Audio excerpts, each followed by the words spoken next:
രാഹുൽ ഗാന്ധിയെ കൊണ്ട് BJPക്ക് സഹിക്കാനാവാതെ വന്നിരിക്കുകയാണ്. മഹാരാഷ്ട്രയിലെ തെരഞ്ഞെടുപ്പ് ഫലം വന്നപ്പോൾ പയ്യൻ്റെ ശൗര്യം ഒന്ന് അടങ്ങുമെന്ന് വിചാരിച്ചതാ. പക്ഷേ കൂടിയിട്ടേ ഉള്ളൂ. ഇപ്പോൾ ഈ അദാനി വിഷയവുമായി ബന്ധപ്പെട്ട്, അതായത് ഗൗതം അദാനിക്കെതിരെ അമേരിക്കയിലുള്ള കേസ്, അത് ഉന്നയിച്ചുകൊണ്ട് രാഹുൽ ഗാന്ധി ഇപ്പോൾ BJPയുടെ കുത്തിന് പിടിച്ചിരിക്കുക. പാർലമെൻറ്റിലും പാർലമെൻറ്റിന് പുറത്തും നിർത്തിപ്പൊരിക്കുകയാണ് കോൺഗ്രസും ഇന്ത്യ സഖ്യവും രാഹുൽ ഗാന്ധിയും. ഇപ്പോൾ അവർ രാഹുൽ ഗാന്ധിയെ നേരിടുന്നത് ഒറ്റുകാരനെന്ന് വിശേഷിപ്പിച്ചുകൊണ്ടാണ്. രാജ്യദ്രോഹി, ഇന്ത്യയെ വഞ്ചിച്ചവൻ എന്നൊക്കെയുള്ള വിശേഷണ പദങ്ങൾ ഉപയോഗിച്ചാണ് ഇപ്പോൾ BJP പാർലമെൻറ്റിലും പാർലമെൻറ്റിന് പുറത്തും രാഹുൽ ഗാന്ധി എന്ന് പറയുന്ന ചെറുപ്പക്കാരനെ, പ്രതിപക്ഷ നേതാവാണ്, ഭൂരിപക്ഷം NDAയ്ക്ക്, അവരാണ് ഭരിക്കുന്നത്, സമസ്ത അധികാരങ്ങളും അവരുടെ പക്കലാണ്. എന്നിട്ടും ഇത്തരത്തിൽ രാഹുൽ ഗാന്ധിയെ വേട്ടയാടിക്കൊണ്ടിരിക്കുകയാണ് BJP. സംബിത് പത്ര എന്ന് പറയുന്ന BJPയുടെ MP ആണ് രാഹുൽ ഗാന്ധിയെ പാർലമെൻറ്റിൽ ട്രൈറ്റർ ഓഫ് ദ ഹയസ്റ്റ് ഓർഡർ എന്ന് വിശേഷിപ്പിച്ചത്. അതിനൊറ്റ കാരണമേ ഉള്ളൂ. മോദിക്കും അമിത്ഷായ്ക്കും BJPക്കും ഒക്കെ വലിയ താല്പര്യമുള്ള അവരുടെ മാനസപുത്രനായ ഗൗതം അദാനിക്കെതിരായിട്ട് വന്ന കേസ് പാർലമെൻറ്റിൽ ഉന്നയിക്കാൻ ശ്രമിക്കുന്നു ഇന്ത്യ സഖ്യം, കോൺഗ്രസ് പാർട്ടി. അതിൻ്റെ ചുരുക്കാണ്, അതിൻ്റെ പേരിലുള്ള ശത്രുതയാണ് ഇപ്പോൾ ഈ സംബിത് പത്രയെപ്പോലുള്ളവരെ കൊണ്ട് രാഹുൽ ഗാന്ധി എന്ന് പറയുന്ന നെഹ്റു കുടുംബത്തിലെ ഏറ്റവും അവസാനത്തെ കണ്ണിയെ വഞ്ചകൻ അല്ലെങ്കിൽ ഒറ്റുകാരൻ, രാജ്യദ്രോഹി എന്ന് വിശേഷിപ്പിക്കുവാൻ പ്രേരിപ്പിക്കുന്നത്. ചില തെരഞ്ഞെടുപ്പ് തിരിച്ചടികൾ ഉണ്ടായിട്ടും തളരാതെ മുന്നോട്ട് പോകുന്ന രാഹുൽ ഗാന്ധി, അദ്ദേഹത്തിന് ഇപ്പോഴും നഷ്ടപ്പെടാത്ത വലിയ ജനസ്വാധീനം അല്ലെങ്കിൽ പ്രതിച്ഛായ, അതാണ് BJP നേതാക്കളെ പേടിപ്പിക്കുന്നത്. അദ്ദേഹം അദാനിയെക്കുറിച്ച് ചർച്ച വേണമെന്ന് സഭയിൽ ആവശ്യപ്പെടുമ്പോൾ അതിൽ ശരിയുണ്ടെന്ന് രാജ്യം കരുതുന്നു. അതാണ് അവരെ ഭ്രമിപ്പിക്കുന്നത്. ഇപ്പോഴിതാ ഈ BJP നേതാക്കളെ പോലെ ഇന്ത്യ സഖ്യത്തിലെ ചില നേതാക്കൾക്കും രാഹുൽ ഗാന്ധിക്ക് ലഭിക്കുന്ന ഈ ജനസ്വാധീനത്തിൽ അല്ലെങ്കിൽ പ്രതിച്ഛായയിൽ അല്ലെങ്കിൽ ജനപ്രീതിയിൽ അല്പം ഇഷ്ടക്കേട്, രസക്കേട് വന്നിട്ടുണ്ടോ എന്ന് സംശയിക്കേണ്ടിയിരിക്കുന്നു. പാർലമെൻറ്റിലായിരിക്കുമ്പോൾ ഒന്നിച്ചു നിൽക്കുക എന്നുള്ളതൊരു സഖ്യ കക്ഷിയുടെ, ഒരു മുന്നണിയുടെ പരമപ്രധാനമായ കാര്യമാണ്. അതിന് വിരുദ്ധമായിട്ട് ഇന്ത്യ സഖ്യത്തിലെ ചില കക്ഷികൾ കോൺഗ്രസും മറ്റു പാർട്ടികളും എടുക്കുന്ന നിലപാടിനോട് യോജിക്കാതെ നിൽക്കുന്നു. അതുമാത്രമല്ല, മമതാ ബാനർജിയെ പോലുള്ള ആളുകൾ, തൃണമൂൽ കോൺഗ്രസിൻ്റെ നേതാവ്, ഇന്ത്യ സഖ്യം ഉണ്ടാക്കിയത് ഞാനാണ് എന്ന് അവകാശപ്പെടുകയും വേണ്ടി വന്നാൽ ഇനി ഞാൻ ആ സഖ്യത്തെ നയിച്ചു കൊള്ളാം എന്നൊരു വലിയ വാഗ്ദാനം നൽകുകയും ചെയ്യുന്നു. കഴിഞ്ഞ ദിവസം RJDയുടെ ലല്ലു പ്രസാദ് യാദവ് അങ്ങനെയെങ്കിൽ മമതാ ബാനർജി വന്ന് നയിക്കട്ടെ എന്ന് പറയുന്നു. അങ്ങനെ ചില സഖ്യകക്ഷികളിലെ ചില നേതാക്കളൊക്കെ അതിന് അനുരൂപമായ ചില അഭിപ്രായങ്ങൾ പറയുന്നു. ഇതെന്തുകൊണ്ടാണ് വാസ്തവത്തിൽ സംഭവിക്കുന്നത്? സഭയിൽ ഉന്നയിക്കുന്ന വിഷയങ്ങളിൽ, പ്രത്യേകിച്ച് ശൂന്യവേളയിൽ ഉയർത്തുന്ന പ്രശ്നങ്ങളിൽ അതിൻ്റെ പ്രയോറിറ്റി സംബന്ധിച്ച വേണ്ടത്ര ഒരു അഭിപ്രായ സമന്വയം ഇന്ത്യ സഖ്യത്തിലെ പാർട്ടികൾക്കിടയിൽ ഉണ്ടാകാത്തതാണ് ഒരു പ്രധാനപ്പെട്ട കാരണം. കോൺഗ്രസ് അദാനിയുമായി ബന്ധപ്പെട്ട വിഷയങ്ങൾ വളരെ പ്രധാനമാണെന്ന് കരുതുന്നു. അത് കൂടുതൽ രാഷ്ട്രീയമായി ലാഭകരമാണ്. അത് BJPയെ കൂടുതലായി പ്രതിരോധിക്കാൻ, മോദിയെ പ്രതിരോധിക്കാൻ പറ്റുന്ന ഒരു വിഷയമായിട്ടാണ് കോൺഗ്രസ് കാണുന്നത്. അത് ദേശീയ തലത്തിൽ മാത്രമല്ല, രാഷ്ട്രാന്തരീയ തലത്തിലും അതിനൊരു ഇമ്പാക്റ്റ് ഉണ്ട്. ഈ അദാനിയുടെ വിഷയം ചർച്ച ചെയ്യുമ്പോൾ അത് അമേരിക്ക, അതുപോലെ മറ്റ് പല രാജ്യങ്ങൾ, അദാനിക്കെതിരായിട്ട് പ്രക്ഷോഭം നടക്കുന്ന രാജ്യങ്ങളുണ്ട്, അവിടെയൊക്കെ ഇമ്പാക്റ്റ് ഉണ്ടാക്കുന്ന കാര്യങ്ങളാണ്. ഇതാണ് കൂടുതൽ പ്രയോജനകരം എന്ന് കണ്ടുകൊണ്ട് കോൺഗ്രസ് ആ വിഷയം ഉന്നയിക്കുന്നു. അതേസമയം സമാജ്വാദി പാർട്ടിക്ക് സമ്പലിലെ പ്രശ്നമാണ്. അവിടെ ജുമാ മസ്ജിദിൽ സർവേക്ക് വന്ന ഒരു ഔദ്യോഗിക സംഘം, അവർക്കെതിരെ നടന്ന പ്രതിഷേധ പ്രകടനം, പോലീസിൻ്റെ വെടിവെപ്പ്, 5 പേർ മരിച്ചത്, അതവർക്ക് വളരെ പ്രധാനമാണ്. കാരണം UPയിലെ തെരഞ്ഞെടുപ്പ് ഉടനെ നടക്കാൻ പോവുകയാണ്. SPയെ സംബന്ധിച്ചിടത്തോളം അവരുടെ പ്രധാനപ്പെട്ട വോട്ട് ബാങ്കാണ് മുസ്ലിം വോട്ടുകൾ എന്ന് പറയുന്നത്. അപ്പം ആ മുസ്ലിം വോട്ടുകൾക്ക് താല്പര്യമുണ്ടാകുന്ന രീതിയിൽ സമ്പാൽ വിഷയം ഉയർത്തിക്കൊണ്ടുവരിക, ഉന്നയിക്കുക, അതാണ് SP കൂടുതൽ പ്രധാനമായിട്ടുള്ളത്. കോൺഗ്രസ് അത് ഉന്നയിക്കുന്നത് പോലും SP ഇഷ്ടപ്പെടുന്നില്ല. സമ്പന്നിലേക്ക് പോകാൻ രാഹുൽ ഗാന്ധി ശ്രമിച്ചതിനെ അഖിലേഷ് യാദവ് വിമർശിക്കാനുണ്ടായത്. കാരണം കഴിഞ്ഞ കുറേ കാലങ്ങളായിട്ട് മുസ്ലിം വോട്ടുകൾ കൂടുതലായിട്ട് കോൺഗ്രസിന് ലഭിക്കുന്നുണ്ട്.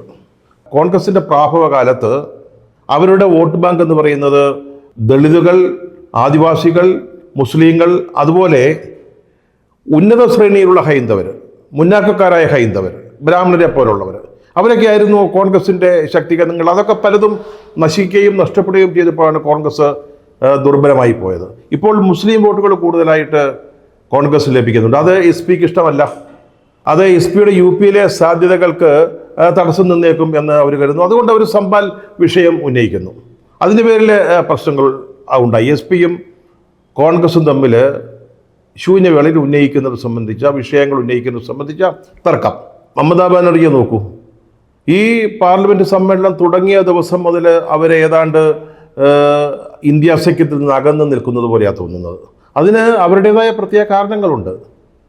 തൃണമൂൽ കോൺഗ്രസ്സിൽ മമതാ ബാനർജിയുടെ അനന്തരവൻ അഭിഷേക് ബാനർജി സ്വന്തം അമ്മായിക്കെതിരെ കലാപക്കൊടി ഉയർത്തിയിരിക്കുക. ആ പാർട്ടിയിലെ വലിയൊരു സംഘം, സൗഗത റോയി അടക്കമുള്ള, കല്യാൺ ബാനർജി അടക്കമുള്ള ഒരു വലിയ നേതൃസംഘം ഇപ്പോൾ ഈ അഭിഷേക് ബാനർജിയുടെ കൂടാണ്. 70 വയസ്സ് കഴിഞ്ഞാൽ അധികാരം അല്ലെങ്കിൽ തൃണമൂൽ കോൺഗ്രസിൻ്റെ നേതൃസ്ഥാനം അനന്തരവന് കൈമാറണമെന്നവരാവശ്യപ്പെടുകയാണ്. അപ്പോൾ അവർക്കവിടെ വലിയ പ്രശ്നങ്ങളുണ്ട്. അഭിഷേക് ബാനർജിയും മമതാ ബാനർജിയും തമ്മിൽ അത്ര നല്ല ബന്ധത്തിലല്ല. ഈ ആർജിക്കർ മെഡിക്കൽ കോളേജിലെ സംഭവം ഉണ്ടായപ്പോൾ, അതായത് rape and murder of A trainee doctor, അന്ന് ഈ അഭിഷേക് ബാനർജി മമതാ ബാനർജിക്കെതിരായിട്ടുള്ളൊരു ശക്തമായ നിലപാടെടുക്കുകയാണ് ഉണ്ടായത്. അതൊന്ന് ന്യൂട്രലൈസ് ചെയ്യാൻ വേണ്ടി അവർ നടത്തിയ റാലികളിലോ പൊതുയോഗങ്ങളിലോ പ്രകടനങ്ങളിലോ ഒന്നും അദ്ദേഹം പങ്കെടുത്തു പോലുമില്ല. ഗവൺമെൻറ് എടുത്ത നടപടികളെ നിശ്ചിതമായിട്ട് വിമർശിക്കുകയും ചെയ്തു. അതാണ് ഇപ്പോൾ അവിടെ നടന്നുകൊണ്ടിരിക്കുന്നത്. അപ്പോൾ അത് അവർ നേരിടുന്നൊരു വലിയ പ്രശ്നമാണ്. അത് മാത്രമല്ല, അവർക്ക് പണ്ടേ ദേശീയ രാഷ്ട്രീയത്തിലൊരു കണ്ണുള്ളതാണ്. അപ്പോൾ അവരിപ്പോൾ ഉദ്ദേശിക്കുന്ന ഒരു പ്രധാന ലക്ഷ്യം എന്ന് പറയുന്നത്, ഇന്ത്യ മുന്നണിയുടെ നേതൃത്വം തനിക്ക് ലഭിക്കുകയാണെങ്കിൽ അതുപയോഗിച്ച് പശ്ചിമ ബംഗാളിൽ സ്വന്തം അനന്തരവനായ അഭിഷേക് ബാനർജി ഒന്ന് ഒതുക്കാൻ പറ്റും. കാരണം ഇന്ത്യ മുന്നണിയുടെ നേതാവാണല്ലോ, ആ ഒരു പദവി ലഭിച്ചു കഴിഞ്ഞാൽ. അതുകൊണ്ടാണ് പറഞ്ഞത്, ഞാൻ വേണമെങ്കിൽ ഇന്ത്യ മുന്നണിയുടെ നേതൃത്വം ഏറ്റെടുക്കാം. അവർ പറയുന്നത് ഞാൻ കൽക്കത്തയിൽ ഇരുന്നു കൊണ്ട് ഇന്ത്യ മുന്നണിയെ നയിക്കാമെന്നാണ്. അതിൻ്റെയൊക്കെ പ്രായോഗികതയൊക്കെ മറ്റ് ചില വിഷയങ്ങളാണ്. ഇനി അഭിഷേക് ബാനർജിയോട് ഏറ്റുമുട്ടി പരാജയപ്പെടുകയാണെങ്കിൽ അവർക്ക് ഈ ഇന്ത്യ മുന്നണിയുടെ നേതൃസ്ഥാനമുണ്ടെങ്കിൽ ദേശീയ തലത്തിൽ അവരുടെ ഭാഗ്യം പരീക്ഷിക്കാനും പറ്റും. അപ്പോൾ ഈ കഴിഞ്ഞ ഉപതെരഞ്ഞെടുപ്പിൽ, അതായത് മഹാരാഷ്ട്ര തെരഞ്ഞെടുപ്പിനൊപ്പം നടന്ന ആ ഉപതെരഞ്ഞെടുപ്പിൽ അവർക്ക് 7 സീറ്റുകളിൽ ജയിക്കാനായി. അത് മുൻനിർത്തിയാണ് അവർ രാഹുൽ ഗാന്ധിയുടെ നേതൃത്വത്തിനെതിരെ പരോക്ഷമായിട്ട് അഭിപ്രായം പറയുകയും പകരം ഞാൻ നേതാവാകാം എന്ന് ചില നിർദ്ദേശം വയ്ക്കുകയൊക്കെ ചെയ്യുന്നത്. ഞാനാണ് ഇന്ത്യ സഖ്യം ഉണ്ടാക്കിയതെന്ന് മമതാ ബാനർജി പറയുമ്പോൾ, വാസ്തവത്തിൽ കഴിഞ്ഞ തെരഞ്ഞെടുപ്പിൽ ഈ സഖ്യത്തിനുണ്ടായിരുന്ന വലിയ സാധ്യതകൾ തച്ചുടച്ചതും അവരാണെന്ന് ഓർക്കേണ്ടിയിരിക്കുന്നു. അന്ന് JDU നേതാവ് നിതീഷ് കുമാർ ഇന്ത്യ സഖ്യത്തിനൊപ്പമാണ്. പട്നയിലെ അദ്ദേഹത്തിൻ്റെ നേതൃത്വത്തിലാണ് ആദ്യ യോഗം ചേരുന്നത്. അന്ന് എല്ലാ കക്ഷികളും ഈ സഖ്യത്തിൻ്റെ കൺവീനറായി നിതീഷ് കുമാറിനെ നിർദ്ദേശിച്ചതാണ്. എല്ലാവരും അത് സമ്മതിച്ചതാണ്. പക്ഷെ നിർണായകമായ യോഗത്തിൽ മമതാ ബാനർജി ക്ഷുഭിതയാവുകയും നിതീഷ് കുമാറിനെ കൺവീനറാക്കുകയാണെങ്കിൽ ഞാൻ സഖ്യത്തിൽ നിന്ന് ഇറങ്ങിപ്പോകും, ഞാൻ ആ സഖ്യത്തിൽ ഉണ്ടാവില്ല എന്ന് പറഞ്ഞ് ഒരു കടുത്ത നിലപാട് എടുക്കുകയും ചെയ്തതിനെ തുടർന്നാണ് നിതീഷിനെ കൺവീനർ സ്ഥാനത്ത് വയ്ക്കാതിരുന്നത്. അതേ തുടർന്ന് അദ്ദേഹം പിണങ്ങി വീണ്ടും BJPയിലേക്ക് മടങ്ങിപ്പോയി. ഒന്ന് ആലോചിച്ച് നോക്കൂ, നിതീഷ് കുമാർ ഉണ്ടായിരുന്നുവെങ്കിൽ കഴിഞ്ഞ ലോക്സഭാ തെരഞ്ഞെടുപ്പിലെ ഫലം ഇങ്ങനെയാവുമായിരുന്നില്ല. ഒരുപക്ഷെ ഇന്ന് ഇന്ത്യ സഖ്യം ഇന്ത്യ ഭരിക്കുമായിരുന്നു. ആശയപരമായി യോജിപ്പുള്ള കക്ഷികൾ ചേർന്നുള്ള ഒരു മുന്നണി, അതുപോലെയൊന്നും അല്ല വാസ്തവത്തിൽ ഇന്ത്യ സഖ്യം. അത് സമ്മതിക്കാതെ തരവില്ല.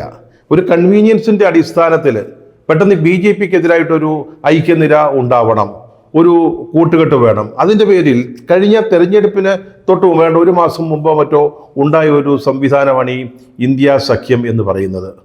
അതിൽ NCPയും തൃണമൂൽ കോൺഗ്രസും അല്ലാത്ത മറ്റെല്ലാ കക്ഷികളും 1947 ശേഷം ശക്തമായ കോൺഗ്രസ് വിരുദ്ധ വികാരം, അതായത് മുഖ്യ ശത്രു കോൺഗ്രസ് ആണെന്ന ചിന്ത അവരുടെ രാഷ്ട്രീയ ലൈൻ വെച്ച് പുലർത്തിയിരുന്ന ആളുകളാണ്. അന്നത്തെ സോഷ്യലിസ്റ്റ് പാർട്ടിയുടെ പിന്മുറക്കാരായ ഇപ്പം JDU ആയിക്കൊള്ളട്ടെ, അല്ലെങ്കിൽ RJD ആവട്ടെ, SP ആവട്ടെ, ഈ വക പാർട്ടികളെല്ലാം ഇടതുപക്ഷ കക്ഷികളും ആ കൂട്ടത്തിൽപ്പെടുന്നതാണ്.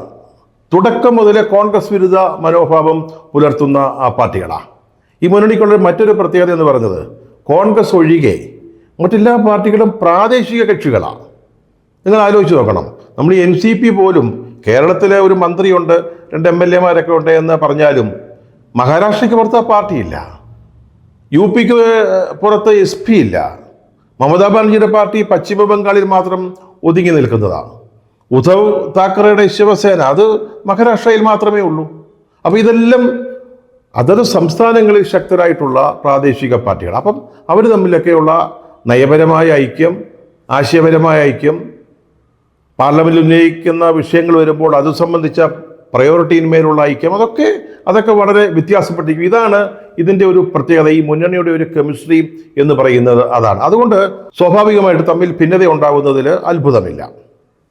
വാസ്തവത്തിൽ ഈ സഖ്യകക്ഷികൾക്ക് പോലും രാഹുൽ ഗാന്ധിക്ക് ലഭിക്കുന്ന വലിയ സ്വീകാര്യതയിൽ അല്പം ഇഷ്ടക്കേടുണ്ടോ എന്ന് സംശയിക്കേണ്ടിയിരിക്കുന്നു. ഇപ്പം മഹാരാഷ്ട്രയിലെ തെരഞ്ഞെടുപ്പ് ഫലമാണ് ഒരു പുതിയ നേതൃത്വത്തെപ്പറ്റി ആലോചിക്കാനൊക്കെ ഇവരെ പ്രേരിപ്പിക്കുന്നതെന്നാണ് പറയുന്നത്. മഹാരാഷ്ട്രയിൽ കോൺഗ്രസിൻ്റെ നേതൃത്വത്തിലുള്ള മുന്നണി തോറ്റത് കോൺഗ്രസ് കാരണമാണ്. അതിൻ്റെ ഉത്തരവാദിത്വം നിങ്ങൾ എങ്ങനെയാണ് കോൺഗ്രസിൻ്റെ തലയിൽ വയ്ക്കുക? അവിടെ NCP, ശരത് പവാർ, അതുപോലെ തന്നെ ഉദ്ധവ് താക്കറെ, അദ്ദേഹത്തിൻ്റെ ശിവസേന, ആ പാർട്ടികളെ BJP പിളർത്തി. അങ്ങനെയാണല്ലോ ഷിൻഡെയുടെ നേതൃത്വത്തിൽ ഗവൺമെൻറ് ഉണ്ടായത്.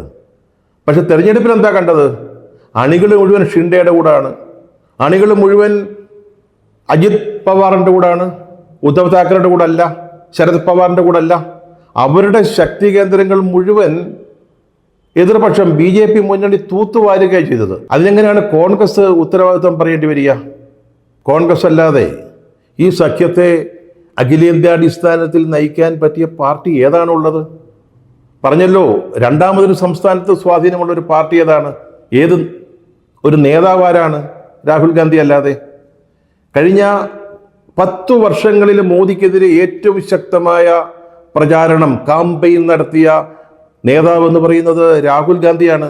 അദ്ദേഹത്തിൻ്റെ ഭാരത് ജോഡോ യാത്ര, അദ്ദേഹം ഉന്നയിച്ച വിവിധ വിഷയങ്ങൾ, ഒടുവിൽ അദ്ദേഹത്തിൻ്റെ ലോകസഭാംഗത്വം പോലും നഷ്ടപ്പെടുത്തിക്കൊണ്ടാണ് അദ്ദേഹം BJPക്കും മോഡിക്കുമെതിരായിട്ട് പോരാട്ടം നടത്തിയത്. അദ്ദേഹത്തിനുള്ള വിശ്വാസവും അദ്ദേഹത്തിൻ്റെ നേതൃ മികവും കൊണ്ട് തന്നെയാണ് കഴിഞ്ഞ പാർലമെൻറ്റ് തെരഞ്ഞെടുപ്പിൽ, ലോക്സഭാ തെരഞ്ഞെടുപ്പിൽ ഇന്ത്യ സഖ്യത്തിന് കാര്യമായ മുന്നേറ്റം ഉണ്ടാക്കാൻ സാധിച്ചത്. ഇനിയിപ്പോൾ അദ്ദേഹത്തെ മാറ്റി നിർത്തിക്കൊണ്ട് പശ്ചിമ ബംഗാളിൽ നിന്ന് മമതാ ബാനർജി വന്നാൽ ഇന്ത്യ സഖ്യം കൂടുതൽ ശക്തിപ്പെടുമെന്നാണോ നിങ്ങൾ കരുതുന്നത്? രാഹുൽ ഗാന്ധിയുടെ പാരമ്പര്യം അത്ര ചെറിയ കാര്യങ്ങളൊന്നും അല്ലല്ലോ. ഇന്ത്യൻ സ്വാതന്ത്ര്യ സമരത്തിൻ്റെ നടുനായകത്വം വഹിച്ച പണ്ഡിറ്റ് ജവഹർലാൽ നെഹ്റു, 2 പ്രധാനമന്ത്രിമാർ, ഇന്ത്യക്ക് വേണ്ടി ജീവൻ ബലി കൊടുത്ത 2 പ്രധാനമന്ത്രിമാർ, ഇന്ദിരാഗാന്ധിയും രാജീവ് ഗാന്ധിയും അതിൻ്റെ പിന്മുറക്കാരനാണ്. അദ്ദേഹം കോൺഗ്രസ് എന്ന് പറയുന്ന ദേശീയ പാർട്ടിയുടെ നേതാവാണ്. അദ്ദേഹത്തെ ഒഴിവാക്കിക്കൊണ്ട് ഇന്ത്യ സഖ്യം മുന്നോട്ട് കൊണ്ടുപോകാനാണ് ആലോചിക്കുന്നതെങ്കിൽ അതെങ്ങനെ സാധിക്കും? ഇതേ BJP എടുക്കുന്ന അടവിൻ്റെ ഒരു മറുവശം തന്നെയല്ലേ വാസ്തവത്തിൽ? ആലോചിച്ചു നോക്കൂ. അവരിപ്പോൾ രാജ്യദ്രോഹിയായിട്ട്, അല്ലെങ്കിൽ രാജ്യത്തെ വഞ്ചിച്ചവനായിട്ട് രാഹുൽ ഗാന്ധിയെ ചിത്രീകരിച്ചുകൊണ്ട്, അതായത് ഈ നെഹ്റുവിൻ്റെയും ഇന്ദിരാഗാന്ധിയുടെയും രാജീവ് ഗാന്ധിയുടെയൊക്കെ പിന്മുറക്കാരനെ അങ്ങനെ ചിത്രീകരിച്ചുകൊണ്ട് അദ്ദേഹത്തെ ഇല്ലാതാക്കാൻ, രാഷ്ട്രീയമായിട്ട് ഇല്ലാതാക്കാൻ ശ്രമിക്കുമ്പോൾ രാഹുൽ ഗാന്ധിയെ ഇന്ത്യ സഖ്യത്തിൻ്റെ നേതൃപദവിയിൽ നിന്ന് മാറ്റി മമതാ ബാനർജി അത് ഏറ്റെടുത്ത് ഗംഭീരമാക്കുമെന്നൊക്കെ ചിന്തിച്ചാൽ അതിൻ്റെ അർത്ഥം എന്താണ്? ഈ ഇന്ത്യ സഖ്യത്തിൻ്റെ കാര്യത്തിലും അതിസമർത്ഥമായിട്ട് BJP കളിക്കുന്നുണ്ട് കേട്ടോ. അവർക്ക് ഈ JDU അല്ലെങ്കിൽ TDP, ചന്ദ്രബാബു നായിഡുവിനെയും നിതീഷ് കുമാറിനെ അത്ര വിശ്വാസമൊന്നുമില്ല. അവരെപ്പോൾ കാലുമാറിയാലും വേറെ സഖ്യകക്ഷികൾ അവർക്ക് ഭരണം നിലനിർത്താൻ വേണം. അതുപോലെ ഒരു രാജ്യം, ഒരു തെരഞ്ഞെടുപ്പ്, ഏകീകൃത സിവിൽ നിയമം, ഇതൊക്കെ പാസ്സാക്കണമെങ്കിൽ അതിനാവശ്യമായ ഭൂരിപക്ഷം വേണം. അതിനവർ ചെയ്ത കളികൾ നടത്തിക്കൊണ്ടിരിക്കുക. പശ്ചിമ ബംഗാളിലേക്ക് നോക്കൂ. നേരത്തെ അവിടെ ബി ജെ പി അയച്ച ഗവർണർ നമ്മുടെ ആനന്ദ ബോസും മമതാ ബാനർജിയും തമ്മിൽ പൊരിഞ്ഞ ഗാട്ടാകുസ്തിയാണ് നടന്നുകൊണ്ടിരുന്നത്. അതിനൊക്കെ ഇപ്പോൾ ഒരു ശമനം വന്നിരിക്കുകയാണ്. ഏതാണ്ട് പരസ്പരം രമ്യതപ്പെട്ടുകൊണ്ടിരിക്കുകയാണ്. ബി ജെ പി ഇപ്പോൾ മമതാ ബാനർജിയെ പ്രകോപിപ്പിക്കാൻ ആഗ്രഹിക്കുന്നില്ല. ആ രീതിയിലാണ് കാര്യങ്ങൾ പോകുന്നത്. കഴിഞ്ഞ ദിവസം നമ്മൾ മറ്റൊരു വാർത്ത നമ്മളെ ഞെട്ടിച്ച വാർത്തയാണ്. പമ്പ അച്ചൻകോവിൽ വൈപ്പാർ നദീജല സംയോജന പദ്ധതി വരിക. നമ്മുടെ 2 പുഴകളിലെ വെള്ളം കേരളത്തിൽ തന്നെ 2 അണകൾ ഉണ്ടാക്കി തമിഴ്നാട്ടിലേക്ക് കൊടുക്കാനുള്ള ഒരു നീക്കം, അതിന് കേന്ദ്ര സർക്കാർ ഏതാണ്ട് പച്ചക്കൊടി കാട്ടിയിരിക്കുക. 63.4 കോടി ഘനമീറ്റർ വെള്ളമാണ് തമിഴ്നാടിന് കേരള നദികളിൽ നിന്ന് കൊടുക്കാൻ പോകുന്നത്. 91,400 ഹെക്ടർ ഭൂമിയിൽ കൃഷി നടത്താൻ ആവശ്യമായ വെള്ളം, കുടിവെള്ളത്തിനുള്ള വെള്ളം. ഈ പദ്ധതി ഇപ്പോൾ അടുത്ത 17-ാം തീയതി നടക്കുന്ന ജലവികസന ഏജൻസി ചർച്ച ചെയ്യാൻ പോവുകയാണ്. ഇതൊരു ചെറിയ കാര്യമല്ല. ഇത് കേന്ദ്ര ഗവൺമെൻറ് ചൂണ്ടയിൽ കുത്തിയിടുന്ന ഒരു ഇരയാണ് DMKക്ക്. 63.4 കോടി ഘനമീറ്റർ വെള്ളം വർഷം തോറും. അത് DMKക്ക്, തമിഴ്നാടിന് ഏറ്റവും സ്വീകാര്യമായ ഒരു പ്രപ്പോസലായി ഇപ്പോൾ സർക്കാർ, കേന്ദ്ര ഗവൺമെൻറ് മുന്നോട്ട് വച്ചിരിക്കുന്നത്. DMK നേരത്തെ BJPയോടൊക്കെ നിന്നിട്ടുള്ള പാർട്ടിയാണ്, സഖ്യകക്ഷിയായിരുന്നു. അവർക്ക് പ്രധാന താല്പര്യം എന്ന് വെച്ചാൽ തമിഴ്നാടിൻ്റെ അവരുടെ പാർട്ടിയുടെ താല്പര്യമാണ്. ഇപ്പം BJP വിരുദ്ധം മതനിരപേക്ഷത എന്നൊക്കെ പറയും. ഒരാവശ്യം വരുമ്പോൾ ഒരുപക്ഷെ BJP ഈ പമ്പ അച്ചൻകോവിൽ വൈപ്പാർ നദീജല സംയോജന പദ്ധതി ഉപയോഗിച്ചായിരിക്കും അവരെ കൈകാര്യം ചെയ്യുക. അങ്ങനെ BJPയും അവരുടേതായ തന്ത്രങ്ങൾ നടപ്പാക്കിക്കൊണ്ടിരിക്കുക. അപ്പോഴാണ് ഇന്ത്യ പ്രതീക്ഷ അർപ്പിക്കുന്ന ഇന്ത്യ സഖ്യത്തിന് ഇതുപോലൊരു പ്രതിസന്ധി ഉണ്ടാവുന്നത്. അത് രാഹുൽ ഗാന്ധിയെ രാജ്യദ്രോഹി, രാജ്യത്തെ വഞ്ചിച്ചവരെന്ന് പറഞ്ഞ് ഒറ്റപ്പെടുത്താനുള്ള BJPയുടെ ശ്രമങ്ങൾ നടന്നുകൊണ്ടിരിക്കുമ്പോൾ തന്നെയാണ് ഇതും നടക്കുന്നത് എന്നുള്ളത് വളരെ പ്രധാനപ്പെട്ട കാര്യമാണ്. ഇത് പറയുമ്പോൾ തന്നെ രാജ്യസഭാ ചെയർമാൻ ജഗദീപ് ധൻഖർക്കെതിരായിട്ട് നോട്ടീസ് നൽകിയിട്ടുള്ള അവിശ്വാസ പ്രമേയത്തിൽ ഇന്ത്യ സഖ്യത്തിലെ എല്ലാ കക്ഷികളും ഒപ്പുവെച്ചിട്ടുണ്ട് എന്ന കാര്യം മറക്കുന്നില്ല.